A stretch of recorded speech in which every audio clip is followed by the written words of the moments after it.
유튜브로 읽는 박정희 전기 9권 총 들고 건설하며 보람에 산다. 윤희상 자해 사건.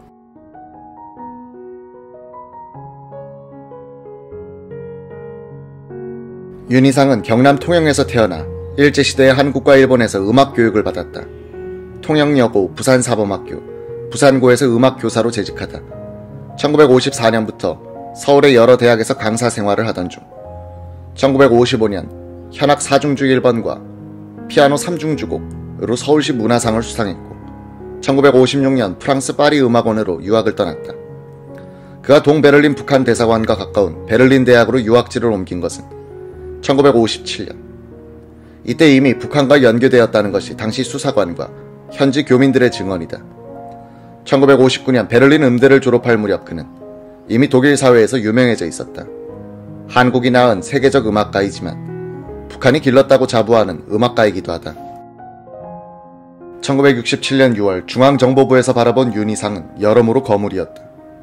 현지에서 음악가로서 이미 이름이 알려지기 시작했고 내사 단계에서부터 그의 이름은 항상 계보 맨 위에 있었다. 1967년 6월 17일 윤 씨는 베를린 슈판다우의 한 아파트에서 광복절을 즈음한 박 대통령의 초청이라는 중정요원들의 말에 속아 서울로 구인됐다. 윤희상은 이문동 중앙정보부 본청 지하실에서 조사를 받았다. 당시 중정수사과장 이용택의 증언.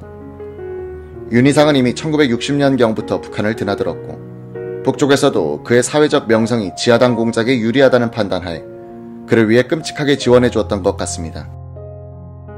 예술만 알던 사람이니 정치적인 관계를 해석하는 데 서툴러 그들과 엮이게 되었을 거라 짐작은 갔지만 그 한 사람으로 인해 수십 명이 북한 공작에 이용됐다는 것은 작은 일이 아니었습니다.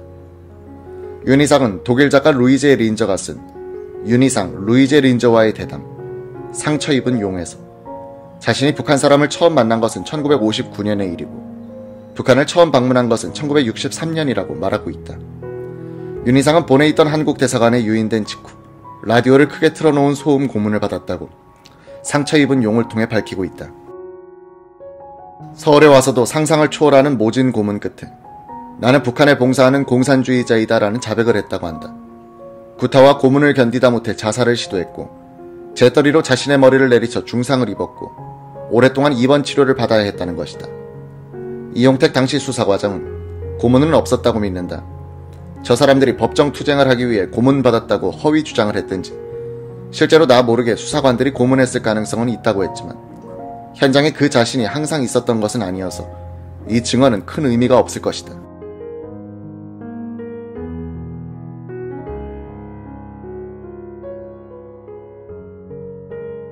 동백림 사건에 연루돼 조사받은 194명 중에는 고문과 관련하여 두 부류로 나뉘어 있었다. 임석진과 그의 동생들처럼 당국에 자수하여 조사에 순순히 응했던 사람들과 청와대 등 상부의 요인과 관계 있는 사람들은 거의 고문을 받지 않았다고 한다.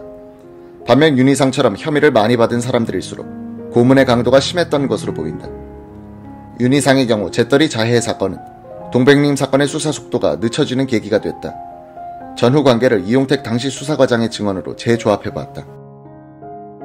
이 과장은 그날 담당 계장이 윤희상에게 최덕신 대사에 관한 신문을 하는 장면을 관찰하다가 올라와 2층 야전 침대에서 눈을 붙이고 있었다고 한다. 새벽에 담당 계장이 흔들어 깨웠다. 왜? 윤희상이가... 이 과장은 직감적으로 윤희상이 죽은 줄 알았다고 한다. 그는 주범이었습니다. 입구에는 헌병 둘을 배치해두고 있었는데 담당 계장이 화장실 간 사이에 윤 씨는 책상 위에 있던 네모난 사기 재떨이를 깨 자기 머리 오른쪽을 몇 차례나 찍었습니다. 계장의 보고에 놀라서 뛰어내려가 보니 4평 정도 되는 취조실 바닥이 피로 물들었을 정도로 많은 피가 흘렀습니다. 이미 윤희상은 후송되고 있었고 벽에는 손가락에 피를 묻혀 쓴 글이 있었다. 최덕신은 결백하다. 이 과장은 현장 보존을 지시하고 사진을 찍어두었다고 한다. 1999년 9월 19일 MBC 텔레비전에서 방영된 이제는 말할 수 있다. 끝나지 않은 동백림 사건에서 윤희상의 처 이수자는 이런 증언을 했다. 피가 흘러서 흐르는 걸 갖다가 손가락에 찍어 벽에다가 우리 아이들에게 아버지는 간첩이 아니다라고 쓰고 다시 이용택 당시 수사과장의 입장으로 돌아가 본다. 그는 즉시 윤희상이 후송된 청량리 파티마 병원으로 달려갔다. 의사가 면도칼로 윤희상의 머리털을 깎고 있었다. 윤 씨의 손과 발은 침대에 묶여 있었다. 이 과장과 윤 씨의 대화. 윤 선생, 정말 죽고 싶어요. 내 자신을 저주했습니다. 저는 참 어리석은 놈입니다. 죽는다고 일이 해결되지 않습니다. 내 종교는 불교입니다. 자살도 살인입니다. 살고 싶습니까? 예, 살고 싶습니다. 의사는 생명에는 전혀 지장이 없습니다. 자살 미수가 아니라 자해로 보입니다라고 소견을 말했다. 이 사건으로 윤희상에게 강제 수사를 할 입장이 못 됐다고 한다. 게다가 외교적인 압력이 가해지기 시작하고 정보부에서의 구속기간 20일이 만료되어 감에 따라 증거 포착에 많은 애로가 따랐다. 이런 요인들이 이 사건을 미완의 수사로 만들었다고 한다. 윤 씨는 1967년 말 제1심에서 무기징역을 선고받고 1968년 제2심에서 15년 징역형으로 감형 처분받고 1969년 제3심에서 10년형으로 다시 감형받았다. 이에 2월 윤 씨는 형 집행정지를 받고 출감해 서울에서 약 1개월간 머물다 독일로 돌아갔다. 당시 독일 정부와 세계적인 예술가들이 그의 석방을 위해 노력했고 이면에서는 북한의 공작도 한몫을 했다. 그는 이러한 정치 외교적 협상의 결과로 다시 독일로 돌아간 것이다. 1995년에 사망한 윤희상은 동백림 사건 이후 한국 땅을 한 번도 밟지 않았지만 북한은 여러 번 방문하고 김일성과도 만나는 등 북측과는 활발하게 접촉했다. 북한은 수시로 윤희상 음악제를 개최하는 것은 물론 1984년에는 윤희상 음악연구소를 설립해 그의 음악을 집중 연구했다. 윤희상 자신도 북한에 몇 달씩 체류하면서 교향악단과 합창단을 지도하기도 했다.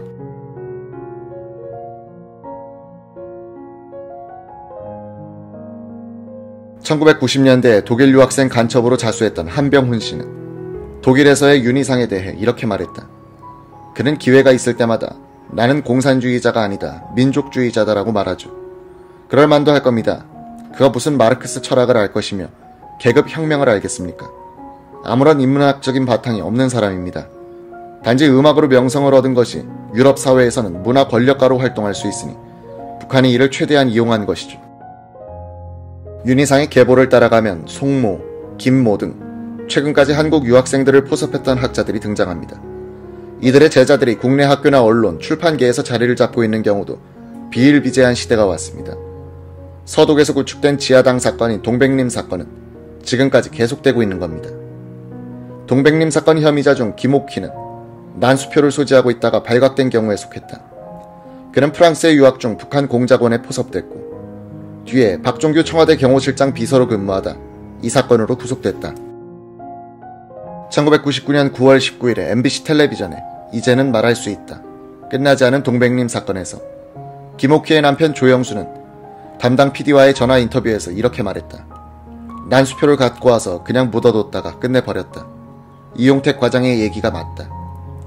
이용택 당시 수사과장은 그 난수표는 치마 밑에 숨겨갖고 들어왔던 겁니다. 하지만 조사 결과 한 번도 사용한 적은 없었습니다. 라고 증언했다. 임석진 교수에 의해 신고된 23명이 194명으로 확대되는 중에는 억울한 사람들도 많이 끼어 있었다. 이수길 박사는 1997년 자신의 회고록 한강과 라인강 위에 무지개 다리를 노타를 통해 무고하게 연루돼 고문받았던 과정을 일기체 형식으로 비교적 객관적으로 소상하게 밝혀놨다.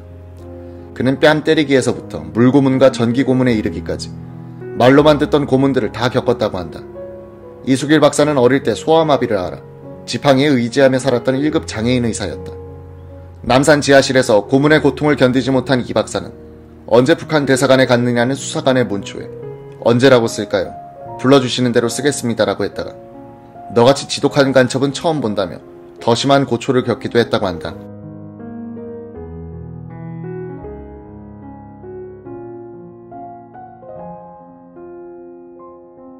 한국 정부와 독일 정부 사이에 가교를 만들겠다는 일념에 자신의 비용으로 시작한 간호원 파독 사업은 북한이 자금을 대준 공작으로 오인받아 없는 사실을 허위 자백해야 했다고 한다.